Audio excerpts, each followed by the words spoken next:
नमस्कार। आज की इस ऑनलाइन कक्षा में आप सभी का हार्दिक स्वागत है। आज की कक्षा जो है वो कक्षा 9वीं के लिए विषय संस्कृत की संस्कृतम।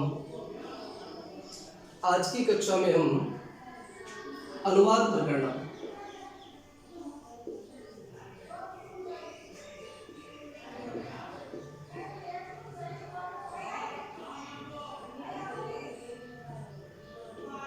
अनुवाद का मतलब होता है किसी एक भाषा में कही हुई बात को दूसरी भाषा में कहना अनुवाद कहलाता है।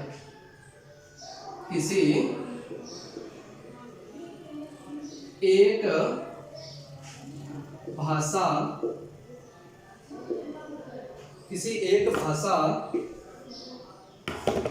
के वाक्य को अन्य भाषा में बदलना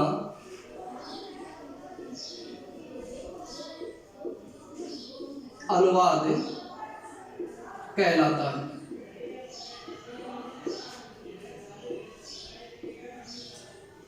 किसी भी एक भाषा में लिखे हुए वाक्य को दूसरी भाषा में लिखना अनुवाद होता है। अनुवाद के अंदर आज हम जो मुख्य नियम पढ़ेंगे वो कर्ता क्रिया का जो संबंध है, कर्ता और क्रिया का जो अन्वय होता है, क्रियान्विति है अन्वय, उसको पढ़ेंगे। यानी किस वाक्य के साथ किस कर्ता के साथ कौन सी क्रिया का प्रयोग हो। जैसे उदाहरण के लिए मैं वाक्य लिखूं, राम जाता है, राम जाता है। ये जो मेरा वाक्य है इसमें ये राम करता है, कर्ता यानी जो वाक्य के अंदर कार्य करने वाला होता है। सीधी सी भाषा में कर्ता का मतलब ही होता है करने वाला। कर्ता का मतलब होता है करने वाला। तो यह जाने की क्रिया करने वाला जो कर्ता है वो राम है। तो राम का तो कर्ता में हमारी प्रथमा विभक्ति लगती है, इसलिए राम है लिख दिया। अब ये जाता जो क्रिया है उसके लिए हमारे पास गम धातु होती है, जिसको रूप हमारे पास है गच्छति गच्छते गच्छन्ति के रूप में चलते हैं। अब ये जो धातु हम लिखते हैं तो ये जाता क्रिया वर्तमान काल की है। तो वर्तमान काल के अंदर जब हम गम धातु के रूप लिखेंगे तो 9 रूप बनेंगे हमारे पास। गच्छति, गच्छतः, गच्छन्ति। इस प्रकार से गच्छसि, गच्छतः, गच्छति, इस प्रकार से 9 रूप बनेंगे। तो इन 9 रूपों में से क्योंकि सभी गम धातु का ही मतलब जाना होता है, तो यहां पर हम कौन सी क्रिया का प्रयोग करें कि वाक्य है वो शुद्ध रहे। इसके विषय में जो नियम है उन नियमों को आज हम इस अध्याय में पढ़ेंगे। तो सबसे पहली बात तो है किसी एक भाषा के वाक्य को दूसरी भाषा में बदलना या अन्य भाषा में बदलना अनुवाद कहलाता है। अब अनुवाद में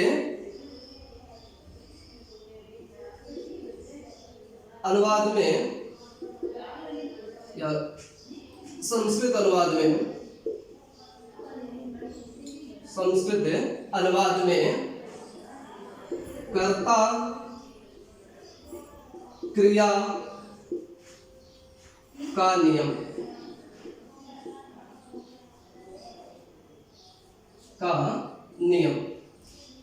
सबसे पहला जो नियम है, यदि वाक्य का कर्ता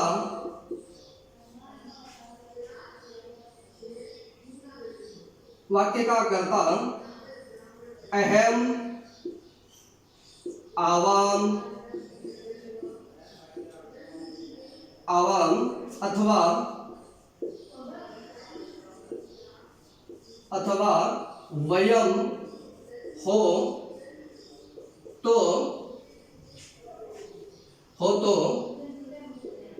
क्रिया के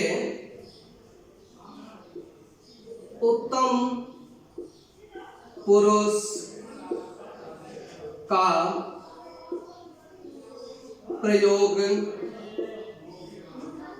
प्रयोग होता है।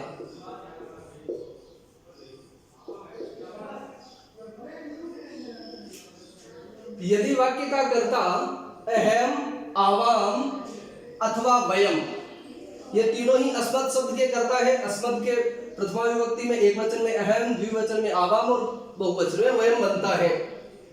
तो अगर कर्ता अहम यानी मैं, आवाम यानी हम दोनों, वयम यानी हम सब, इनमें से हो तो क्रिया के उत्तम पुरुष का प्रयोग होगा। लेकिन उत्तम पुरुष में भी तो तीन रूप बनते हैं, एक वचन, द्विवचन और बहुवचन। तो एक वचन के साथ एक वचन का, द्विवचन के साथ द्विवचन का और बहुवचन के साथ बहुवचन का प्रयोग होता है।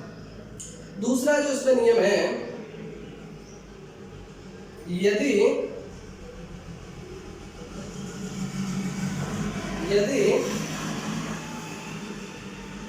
वाक्य का कर्ता त्वम, युवाम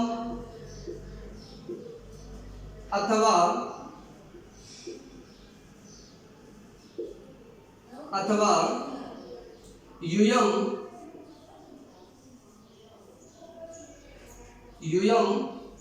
हो तो, अगर वाक्य का कर्ता त्वम, युवाम अथवा यूयम हो तो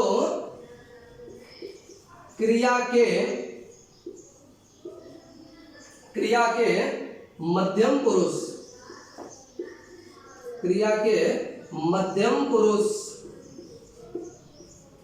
का प्रयोग होता है। मध्यम पुरुष का प्रयोग होता है। त्वम, युवाम, यूयम का मतलब है युष्मत् शब्द की प्रथमा विभक्ति, तुम दोनों, तुम सब। अस्तु, आगे तीसरा जो इसमें नियम है वो अन्य पुरुष या प्रथम पुरुष का है, जिसको हिंदी में अन्य पुरुष भी कहते हैं और संस्कृत में प्रथम पुरुष कहते हैं। उसका नियम है, यदि वाक्य का कर्ता, जो हमने पहले और दूसरे नियम में पढ़े हैं, अहम, आवाम और वयम और त्वम, युवाम, यूयम, तो यदि वाक्य का कर्ता इन 9 के अलावा, यदि वाक्य का कर्ता इन 9 के अलावा, इन 9 का मतलब है अहम, आवाम, वयम, त्वम, युवाम, यूयम के अलावा कोई संज्ञा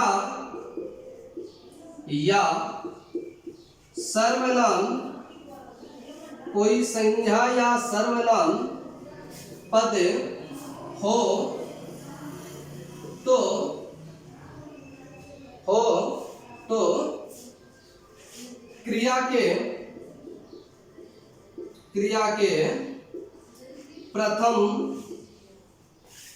के प्रथम पुरुष का प्रयोग होता है। और यदि वाक्य का कर्ता इन 9 के अलावा कोई संज्ञा या सर्वनाम पद हो तो क्रिया के प्रथम पुरुष का प्रयोग होता है। अब इसके जैसे हम कुछ उदाहरण लिखते हैं तीनों के ही। जैसे एक हम लिखते हैं,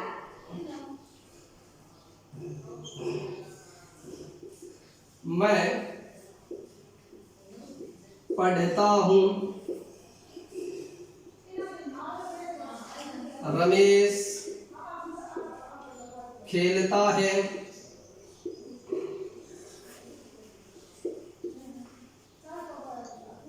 तुम दोनों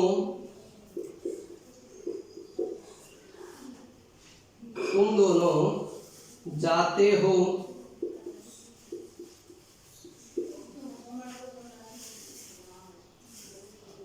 हम सब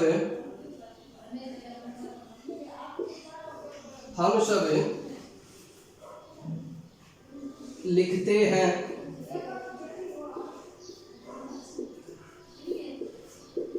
हम सब लिखते हैं।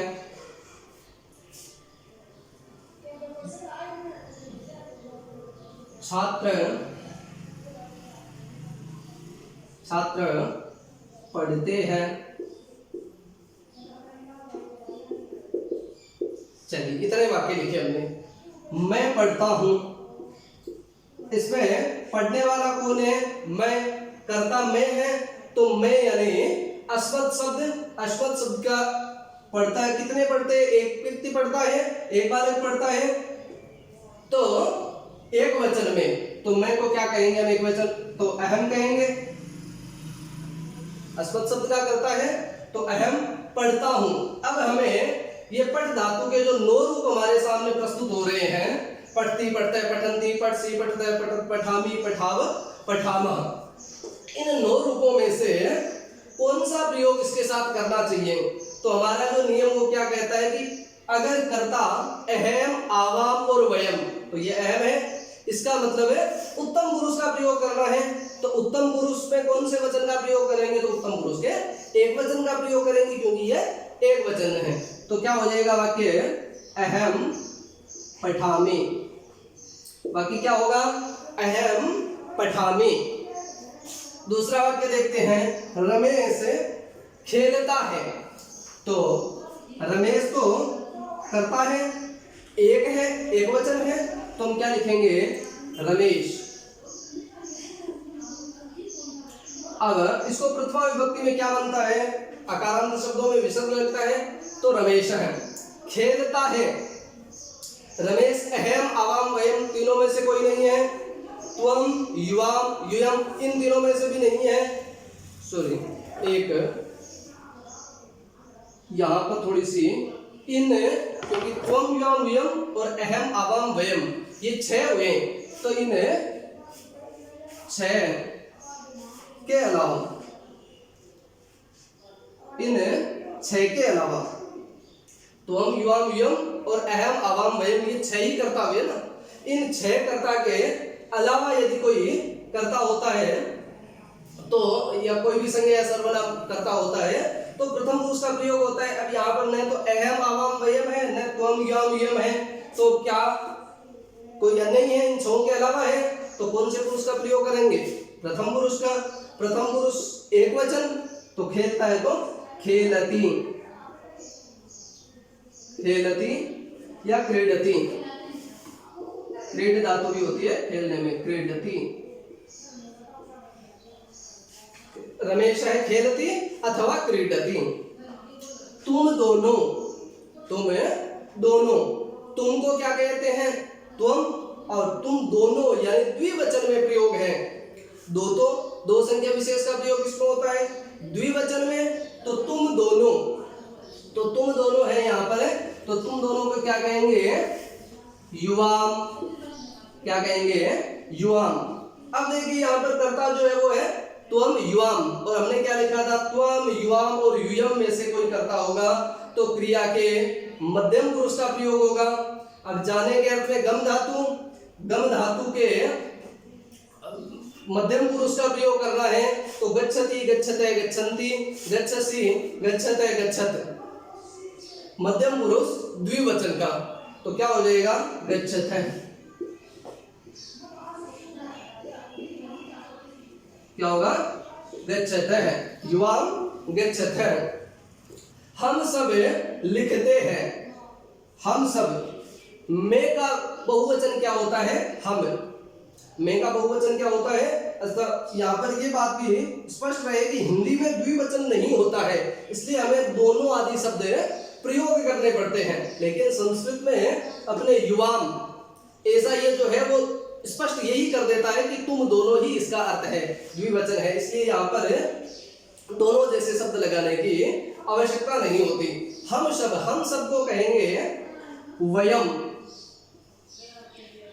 अगर कर्ता वयम है तो अहम, आवाम और वयम के साथ क्रिया के उत्तम पुरुष का प्रयोग, तो लिखना जो क्रिया है उसमें उत्तम पुरुष में क्या बनता है? लिखामी, लिखावह, लिखामह। तो वयम लिखामह, वयम लिखामह। छात्र पढ़ते हैं, छात्र पढ़ते हैं, तो छात्र पढ़ते हैं। अब यहाँ पर छात्र एक है कि बहुत से हैं, इसके लिए हम इस क्रिया को देखेंगे तो छात्र पढ़ता है ऐसा नहीं है, छात्र पढ़ते हैं, बहुवचन में प्रयोग है। तो हम क्या करेंगे, इसको बहुवचन में करेंगे तो छात्र का बहुवचन क्या होगा? छात्राः, छात्राः। अस्तु। अब छात्र न तो त्वम, युवाम, युयम में से है और न ही अहम, आवाम और वयम में से है। कोई तीसरा ही, 6 के अलावा कोई और है, 7वां है, तो इन 6 के अतिरिक्त कोई भी होता है तो प्रथम पुरुष का प्रयोग करते हैं। और प्रथम पुरुष में कौन सा वचन है? यहाँ पर बहुवचन, क्योंकि छात्रा बहुवचन है तो जो प्रथम पुरुष के तीनों रूप उनमें से बहुवचन वाला का प्रयोग करना है। तो क्या हो जाएगा? पढ़ती, पढ़ते हैं, पठंती, पठंती। अस्तु। आगे जैसे हमने ये, अब इसको हमें संक्षेप में भी देख सकते हैं। देखिए संक्षेप में अगर इसको देखिए इसे लिख करके प्रस्तुत, अगर समझने के लिए, हमें याद रखने के लिए एक क्रिया का मैं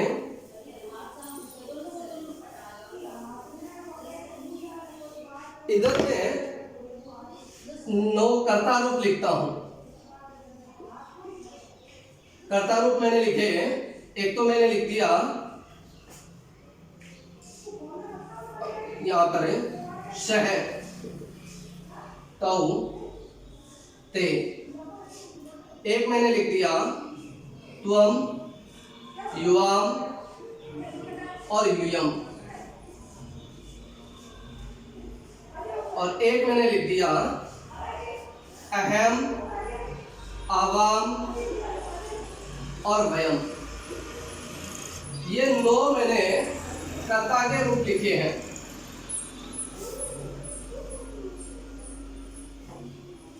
अब और ये जो 9 है इनके वचन है, ये एक वचन में है, ये द्विवचन में है और ये बहुवचन में है। ये प्रथम पुरुष है,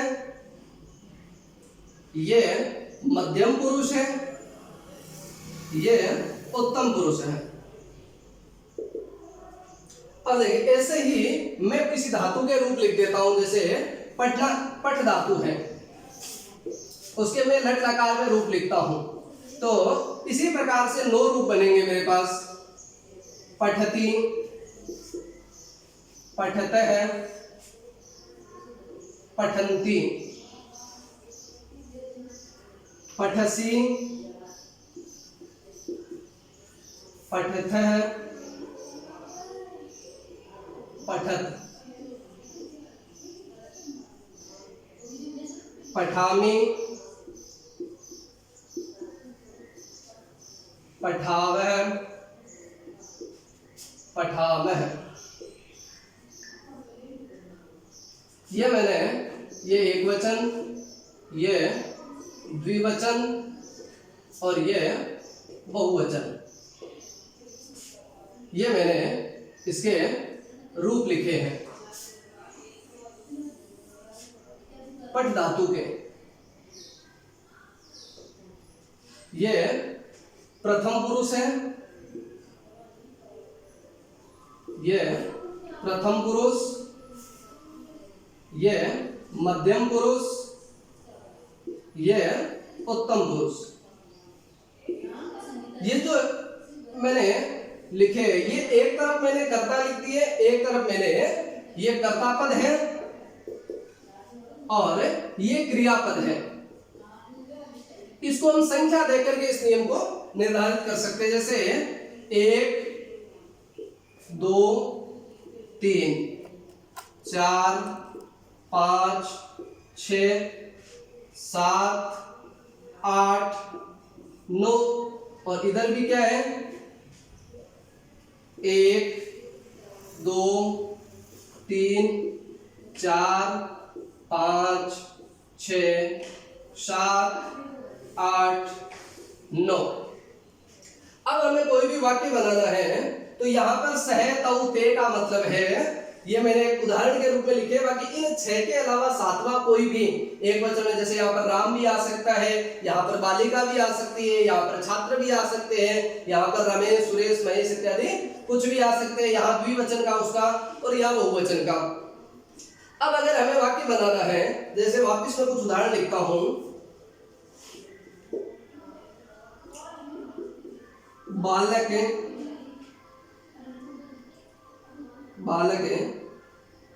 खेलते हैं,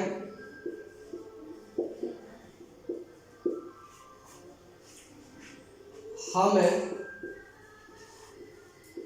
देखते हैं,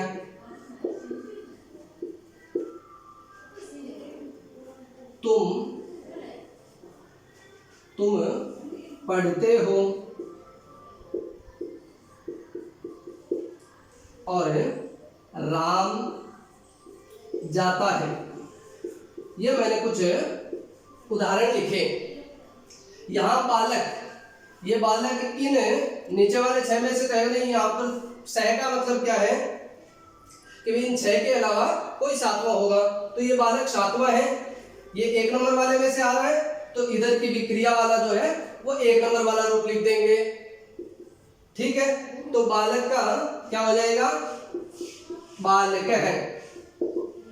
और खेलना, यहाँ पर धातु की जगह खेल धातु करेंगे या क्रीड धातु करेंगे तो क्या हो जाएगा, क्रीडति।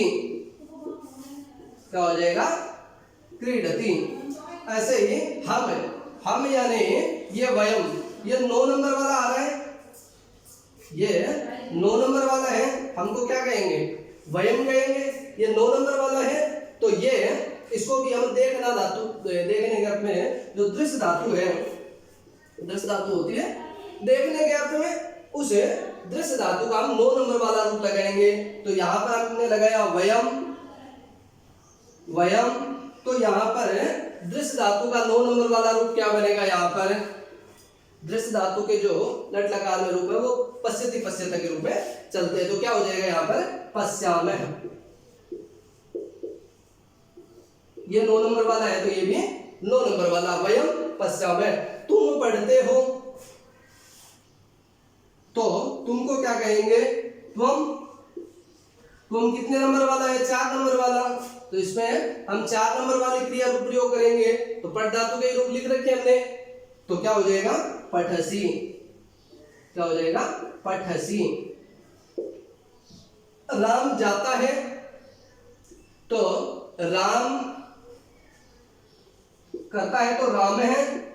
राम कितने नंबर वाला है, 1 नंबर वाले में से किया, क्योंकि इन 6 के अलावा जो भी आएगा एक वचन में यही आएगा, तो 1 नंबर वाले में से है, तो ये 1 नंबर वाला करता लिया हमने, 1 नंबर वाले भी क्रिया लेनी करेंगे। जाने के अर्थ में गम धातु का गच्छति।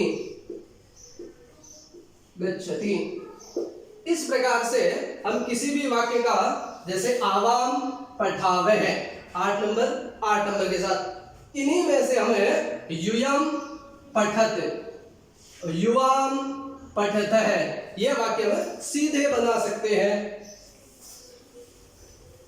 केवल सीधे नंबर लगा करके हम यह वाक्य बना सकते हैं। जैसे तुम दोनों, तो युवाम 5 नंबर पर है, तो ये 5 नंबर वाला पढ़ता है, तुम दोनों पढ़ते हो। यहाँ पर जो भी हम धातु लेवे उसका हो जाएगा। सह यानी वह, तो 1 नंबर पर सह पठती। तौ यानी वे दोनों, तो तौ पठते हैं। अस्तु, ये इतना जो अनुवाद प्रकरण का जो मुख्य, जिसमें कर्ता के अनुसार क्रिया लगाने का जो प्रक्रिया है, उसकी वो आपके अच्छी प्रकार से समझ में आया होगा। इसका अच्छे से अभ्यास करना है। वापस आगे की कक्षा में मिलेंगे, तब तक हरिओम।